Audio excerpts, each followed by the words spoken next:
Hello, everybody. My name is Ilya. And my name is Tyler. Together we make up Kavre, a couple that loves to play board games. And loves drag queens. We sure do. And what's even very most exciting is we get to combine board games and drag queens today. We're going to be talking about a Kickstarter project coming live to you soon called Extravaganza. Oh, there's not. I thought this was the board game, the cover of the rulebook, but it was not. Oopsie daisies. Where's the... So obviously this is a prototype of that game that we're showing you here today. This is Extravaganza. So Aaron Vanderbeek designed this game and is coming to Kickstarter. It's a self-published game. Yes, exactly. So if you want to learn more about the game, go ahead and check the link down below or keep watching because we've got a merit preview for you. A fun sponsored merit preview for you. Exactly. But before we get into that merit, let's take a look at how the game plays. In Extravaganza, you'll take a role of a drag queen and you'll be lip syncing against the other drag queens in order to win by having the most star quality. Now the game is played over a course of an entire song, which is made up of lyric tokens. As soon as all the lyric tokens have been collected, the game will end and you'll score points based on your performance. Now, the game is played in turns. Each turn a drag queen will bedazzle the stage with gems, move across the stage to collect various gems, collect various cards, objectives, and lip tokens, then doing some dance moves utilizing the gems you've collected, pleasing the judges in a variety of ways, and then last but certainly not least, using those lip tokens in order to fulfill the lyrics and collecting lyric tokens as well, which will progress the game. Because you really want to smack those lyrics in the face and nail them on the dot. Now there's many different things to pay attention for, and the queen with the most star quality will wow the judges and win the game. Now there are other modular aspects of this game, but we'll talk about it a bit later in our merit preview. And if you're interested in a full rule breakdown, you can check out our how to play video linked below. Well, with that out of the way, let's take a look into our merit preview. Now what is a merit preview? Well, a merit preview is where we're going to break down the game into 5 different categories. We're going to talk about the memorability, the education, the replayability, the imagination, and finally, the target. I thought the T stood for Tyler. All T's stand for Tyler. Just kidding. I'm not a narcissist. Anyways, moving on, let's just dive right into it and start with memorability. Well, if you come into our game night and see this game present on the table, even in the prototype form that's in, you're going to be wowed. Yes. Because there's no other game, I haven't really seen a lot of other games that involve drag queens or drag culture in them. So I'm very excited to see a game like this. Yeah, there are few drag queen games out there. So this one being in the realm that it is, it tackles a different theme, of course, being drag queens. And then it also tackles some really cool mechanics that make this game a little bit brainy. It just flows so well. And then besides that, it's amazingly colorful. So I'm very excited to just see like it build out and actually see final products. There's a variety of characters you can choose from as well, so you can really choose a drag queen that calls your name the most, and they all have their names and a little bit of their abilities and what their strengths are, so there's that character connection as well that you can be really drawn to the characters that you're playing and the song that you're lip syncing to as well. I think that's one of my favorite memorable moments of the game is every game is played with a different song because the lyric tokens come out in a random way. So your song can be completely nonsense, not really make any sense whatsoever, or it can actually flow quite well, and all of a sudden you and your friends make this song and that's your anthem for the night. Or does a nonsense song actually mean that it makes sense and it's awesome? Maybe. Exactly. But I think that's something that really sticks with me. I love the clever way that you're just have this song and then you're just trying to lip sync to it, even though it's parts from various other different songs. Some of them are catchphrases. There's so many variety of ways in that, so I absolutely love that. And that is a really memorable element of that. Memorability and memorable are hard words to Try say. It, memorable actually. element. Memorable element. Say it 5 times fast. Memorable element, memorable element, memorable element, memorable element, memorable element. You're pretty good. Boom. All right. Let's talk about education. Yeah, education. Rainbow. I always think about the Now You Know rainbow. Yeah, I SpongeBob. Imagination. But So we're it's talking not for about this topic. education, not Exactly. imagination. Exactly. Well, from the education standpoint, what do you think? Well, first of all, we kind of mentioned this in like the memorability, Mm-hmm. but because it's about drag culture or elements of drag culture, because it is much more than just lip syncing, Mm-hmm.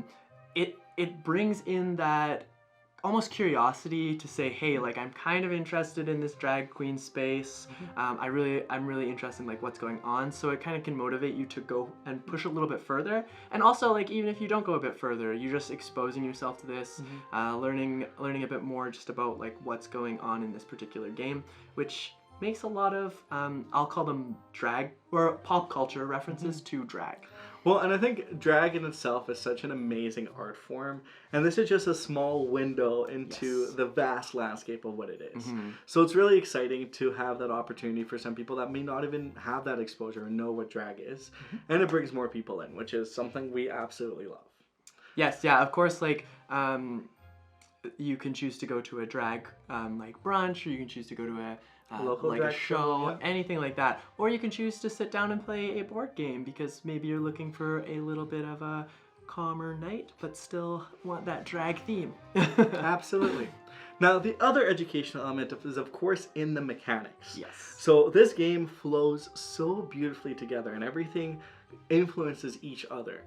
From the set collection of gems and how the queen moves, because it's very strategic. You don't want to pass other queens, you want to end and pass through similar gems, but also utilizing those gems in the categories in the right way and having the right category at hand. Yeah. And also looking at the lyrics. There's so many multiple layers that you have to really consider in order to be successful.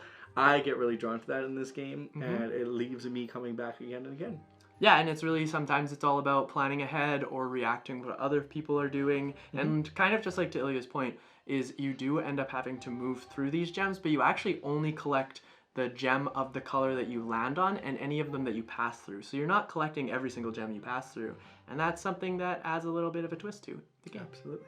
Well, that's everything for education. Let's take a look at replayability. Replayability! Wow. So, replayability is essentially how many times can we play this game and not be tired of it, and what elements influence that, and is there enough strategy to keep playing, and kind of does it kind of flow? It doesn't always mean like having a ton of different switches and modules, but sometimes it helps. And that's what this game does. It adds different modules, it adds different categories, it adds different characters, and you can like build your game up. So I guess just for reference, we can talk about the first little thing that you can notice is that you'll get a drag queen for the base game, and you kind of just work towards collecting gems and getting points in all the categories. The next step you can do is you can actually add special abilities for all the drag queens. And then what's the next one? You're also looking at judges' desires. So each of the judges may have different things they want you to do, and as soon as you do them, you can collect them, which will score you points for a set of them, but also individually. And the 10s as well. So if you score 10 points in a single category, you'll get a 10 token. And if you get one from each of the judges in all the categories, you can score points equal to the lowest of that category. There's ways to really scale up the game and make it really different. But I think what really sells replayability for me is the way the categories interact with each other. So there's 10 different categories, but you'll only see 5 on the board at a time. So already there's a bunch of different combinations of categories that can show up. And one, for example, will say like when you move any of the gems that are nearby, you can score that many points for each different one. But one of them will cause you to collect gems. So they kind of work hand in hand. So you want to collect, then move and try to open up spaces, and it makes it really interesting of the combinations and the intricacies that you can really play with that. My favorite is there's one where you move and when you play the card, you do a bedazzle, which is the action where you fill up the board. But this one makes you fill up the whole board, so you can kind of like mess up the other players. He's done that to me. Yeah, and that can be a lot of fun. I just want my spotlight, and Tyler decides to take it all for the judges and all for himself. That's a me! But in general, there's quite a lot of replayability in this game. There's a lot of differences, a lot of unique characters that you can play, and it definitely leaves us coming back again and again. Yes, most definitely. Now, how about imagination? Wow, imagination. We kind of already alluded to this in the memorability, but I think the theme really speaks out in this game particularly. They've managed to incorporate it in almost like every piece and every component, and it's just like, it's very comforting. It feels very well thought out, and also like immersive. Immersive is the word that comes to mind for me as well. Because even looking at initial song and all of a sudden trying to see, like, make sense of the song, and now you're thinking about the lyrics. Or you're beatboxing in the corner trying to figure out how it's going to flow right. Exactly. You like to sing songs. And then you're looking at the categories, you're looking at the judges, you're already embodying, like, how can I present myself the best so that I can present the most star quality in this game? How can I outsmart the other queens and show them up a little bit with my moves and maybe sabotage their moves? Yeah, I'm going to stay center stage the whole time because I'm cool like that. Oops. The drag queens have moved. The other thing I want to actually talk about in the imagination thing is I find myself imagining what I would look like if I was doing any of the dance moves that are presented. I think that's very funny. I think you could do a lot of them. Because maybe I could do some of them, and then maybe I would just be funny looking doing them. But as long as I'm having fun, that's really what matters. So it's always fun for my brain to wander. And who doesn't love to lip sync? This is a way to really put on a performance and really show that you are the best lip syncer. That is very true, yeah. All right, that is it for imagination. Let's move on to our final category, target. This game is a light to medium game. There's a few mechanics going on, but they flow quite well into each other, and it's pretty simple to explain, and it kind of makes sense in the whole grand scheme of things. We say light to medium because, of course, when you start off this game and you're playing strictly just the base, it is just a matter of moving, picking cards, and collecting the right resources. And then it can also become more and more difficult by adding those different modules that we spoke about earlier, and kind of just honestly adding more players because the spaces get more taken up and then you have to give tokens to people. It just gets more and more complicated. And another element of the target here is the inclusion space. If you're interested in drag or want to open your world up a little bit into through that small window of drag, because this is just a small surface level of what drag the art is all about. So you can take a look at this game because you'll certainly love it, and maybe you'll pique your curiosity to get more educated and learn more about the world and the art of drag. Exactly. And on the other side of that, it is also inclusive to folks who may not necessarily feel like they connect to a game in terms of theme, in terms of what they're looking for, and this invites more people into the hobby. So if you're really looking for, if drag or queer culture is something that you're really interested in, or maybe you're a member of that community, then this is a game where you can like really feel that it's reached into the board game community and made its place. Because board games are for everybody. Exactly. And that's our Merit Preview. Yay, Merit Preview! Make sure to check out the Kickstarter project and a link down below. If it's not quite live, the link will be there and you can click that follow the page, or you can wait patiently for the link because you know it's going to be exciting. You know there's going to be much more you want to read about to learn about this wonderful game. Yeah, exactly. And just a couple housekeeping. This is, of course, a prototype, so anything you did see during this video may or may not change, but stay tuned and follow that Kickstarter to find out more. And for our question of the day, what is your lip sync go-to song? Not karaoke. No, it has one to be that you lip sync to. Maybe because you just can't hit those high notes, or for any other reasons. Or you can't sing. Maybe everybody can sing. You can't sing.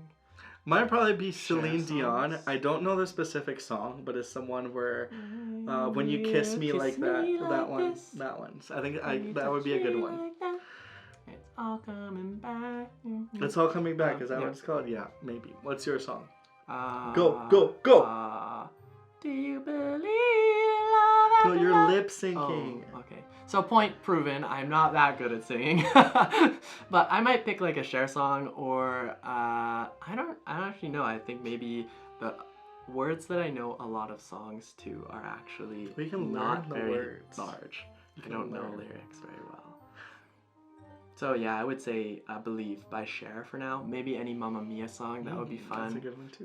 There's a lot of You people. can't take all the songs. Lady Gaga. Well, if you enjoyed our content, make sure to hit that like button, hit that subscribe button. It always helps out for us to make more videos like this. Exactly. And also keep your eyes peeled for the how to play if you're looking to learn a little bit more about the intricacies of the gameplay and what that might look like. Of Extravaganza. Yeah. Until next time, have a wonderful, extravagant time. Bye.